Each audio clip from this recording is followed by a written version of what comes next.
Hey, Skylar here from the Changeyoucanwear, and today we're going to be turning these two coins into this spinner ring. Alright, let's get to it.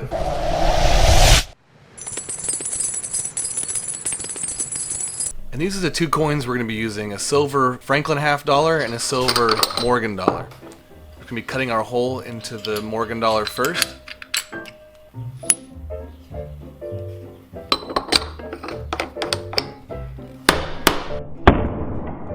Hello, darkness, my old friend.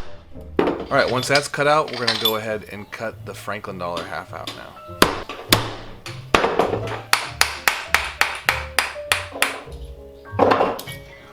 And now we're just cutting the sharp edge off of the cut edge that we have with a deburring tool. This is just going to ensure that we're not going to have any splits when we start to fold it.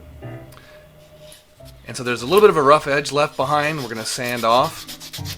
Now it's perfect. And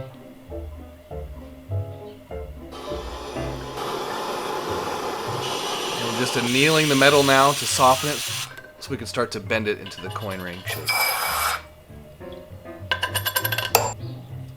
And we're using Jason's Works 17-degree dies to do our folding.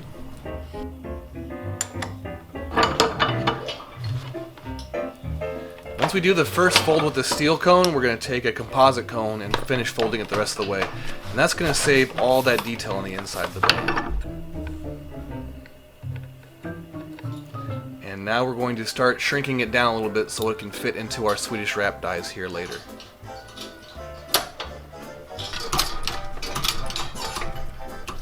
And now the metal is starting to work harden after bending it like that, so we need to re-anneal it so it softens the metal again. And now we're going to be wrapping it with Teflon tape and getting ready to start reducing it in the Swedish wrap dies. And the Swedish wrap dies are just going to shrink the whole coin ring down. It's about a 5-degree angle on these dies versus the 17-degree we were just using.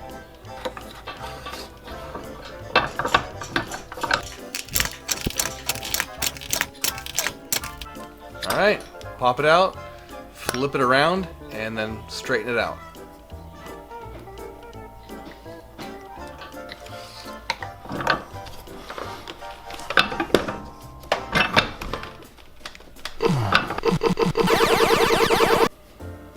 Okay, we'll take the tape off and it looks good. Ready to roll.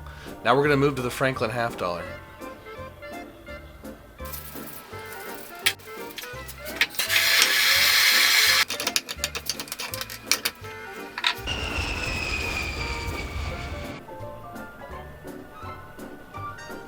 Now that we have the Franklin $half all finished up, we're going to thin out the inside of the band on the lathe.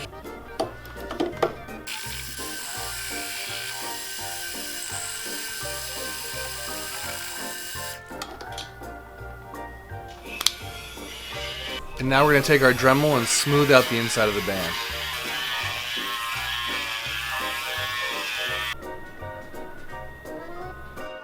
And now we're going to thin it down to the width of the spinner that we're actually looking for. So what I want to do is just leave the Ngabwi truss to take everything else out of the way.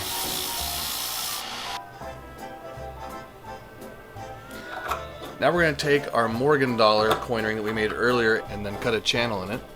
That'll fit the spinner that we just made out of the Franklin. And just check it as you go.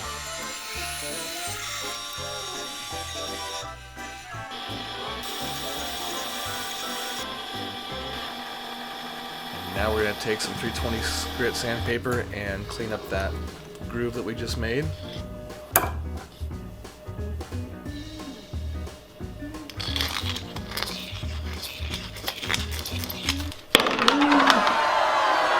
You done messed up, Aaron! Now once that's deburred, we're going to sand it and make the inside of the band nice and comfortable. Now what we're doing is checking that the size will actually fit on the spinner when we go to put it on.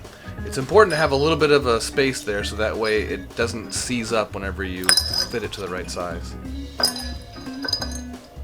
Just cleaning it up in the pickle.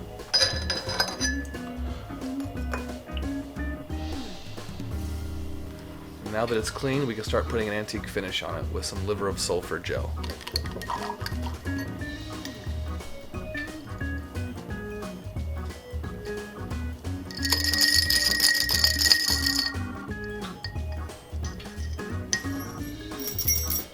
Alright, now that we have that, we're going to take some 4/0 steel wool and then sand some of that black back off so we can see some of the details underneath.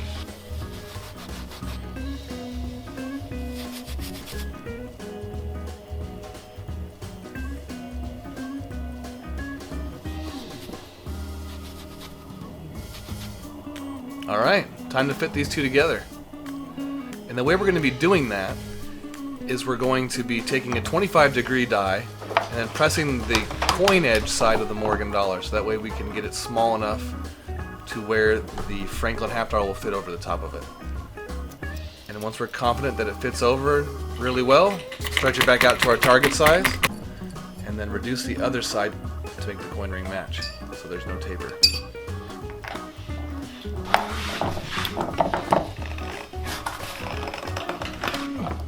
Alright, perfect. Now all we have to do is polish it up with a disposable jewelry wipe, and we're good to go.